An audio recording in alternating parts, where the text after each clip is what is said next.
কোরবানি তোমার ভালো লাগে? হ্যাঁ, কোরবানি না, রোজা বেশি ভালো লাগে ইফতারির জন্য। ইফতারির জন্য রোজা বেশি ভালো লাগে? হ্যাঁ।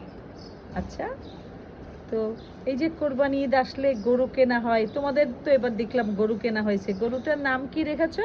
জিলাপি। আচ্ছা, জিলাপি কেন? কারণ ওখানে থাকতে দেখতে জিলাপি খাওয়া দিয়েছিল ওখানে একজন।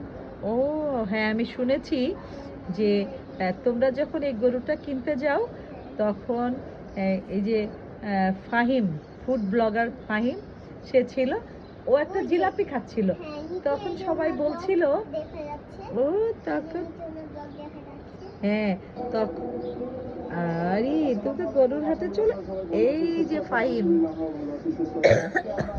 দেখি তো, এই আরে ফাইম দেখি শুধু গরু বিক্রি করে বেড়াচ্ছে। আমাদের সাথে আছে আলিরাজ এবং আরো অনেকেই। হ্যাঁ, আমরা একটু আসলে এই সাইডে একটু গরুগুলো দেখি।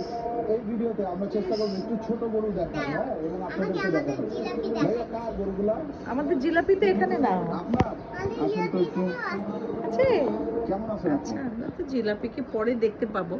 তারপরে শোনো, গল্পটা বলি কি হয়েছে দিদু, গল্পটা শুনি কি হয়েছে জানো? গল্পটা শুনবে কি হয়েছে? তারপরে ছোটবেলায় তোমার বাবা কি করতো জানো? ছোটবেলায় তোমার বাবা কোরবানি দেওয়ার জন্য অস্থির হয়ে যেত। যদি তোমার দাদা বলতো যে আচ্ছা এবার আমরা কোরবানি দিব না, কেমন হয়? তোমার পাপা জিদ মানে কি একদম রাগ হয়ে ঘর থেকে বের হয়ে যেত। ঘর থেকে? পুরো বাড়ি থেকে না, মানে ঘর থেকে বের হয়ে ছাদে চলে যেত।